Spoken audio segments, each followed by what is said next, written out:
Stop there, black monkey! The words tore through the quiet afternoon like a knife. Zara Coleman froze mid-step, her backpack sliding off her shoulder as she turned, confused, toward the voice. Officer Brantley was already storming toward her, face twisted, hand resting on his taser as if a 12-year-old girl was a threat to his life. Zara blinked behind her cracked glasses, whispering, "I'm just going home." But Brantley didn't listen. In one brutal motion, his hand flew across her face. The slap cracked so loudly that half the street stopped in shock. Zara stumbled, falling to her knees as her glasses skittered across the pavement. People gasped, someone screamed, a man dropped his groceries, two teenagers grabbed their phones, hands shaking as they hit record, and just when the world felt like it had stopped spinning, a sleek black SUV rolled into the intersection. The back door opened. Governor Isaiah Ward stepped out. He didn't shout. He didn't hurry. He simply walked toward the scene with the kind of calm that made everyone else go silent. But before we continue, welcome to Splendid Tales, where we tell powerful stories that shift hearts and open eyes. If you're watching, like, comment, share, and subscribe because stories like this deserve to be heard worldwide. Now, the governor's eyes landed on Zara, on her trembling hands, on the officer towering over her with no remorse. "Get away from her," he said quietly. And the entire street held its breath. Officer Brantley stiffened when he realized who was standing behind him. Color drained from his face, but arrogance still leaked through his voice.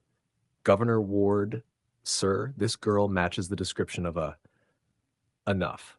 Ward's voice was low, steady, and razor sharp. He moved past the officer and knelt beside Zara, picking up her bent glasses from the ground with careful hands. The crowd watched, stunned. A governor kneeling in the dust for a child an officer had treated like nothing. "Did he hit you?" Ward asked gently. Zara swallowed hard, the imprint of the slap still bright on her cheek. She nodded once. Something cold settled in the governor's expression. He rose to his full height and faced Brantley, who suddenly looked smaller than the 12-year-old he had attacked. "Officer Brantley," Ward said, "remove your badge and your weapon. You are relieved of duty, effective immediately." Murmurs rippled through the crowd. Someone whispered, "Thank God someone finally said it." Others lifted their phones higher, capturing everything. Brantley's voice cracked. "Governor, be reasonable. You struck a child," Ward snapped. "A child walking home from school." Two state troopers stepped forward. Brantley instinctively backed up, but the wall of cameras, witnesses, and truth left him nowhere to run. The governor helped Zara to her feet, steadying her gently. The crowd parted as he escorted her toward his SUV, shielding her from every angle. And as we continue, remember, like, comment, share, and subscribe, so Splendid Tales can keep bringing stories that expose the truth. Because what happened next shocked the entire state. The news spread faster than anyone expected. By the time Governor Ward's SUV arrived at St. Mercy Hospital, reporters were already gathering outside.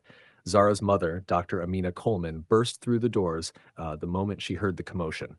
One look at her daughter's swollen cheek and she nearly collapsed. "Who did this to you?"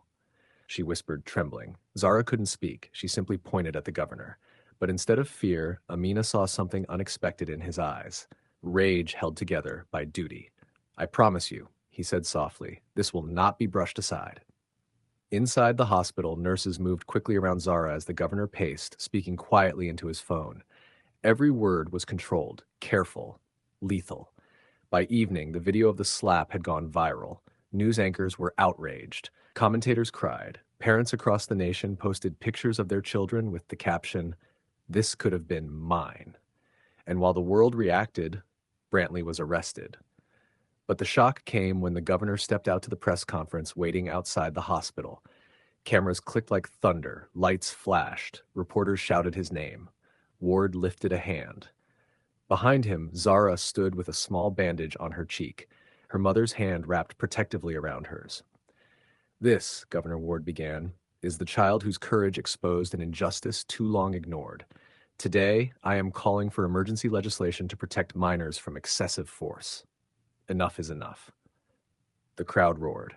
And as the microphones lowered, don't forget, like, comment, share, and subscribe to Splendid Tales so stories like Zara's reach every corner of the world. The next morning, the steps of the state capitol overflowed with people. Teachers, parents, students, nurses, veterans, even police officers who believed in real justice.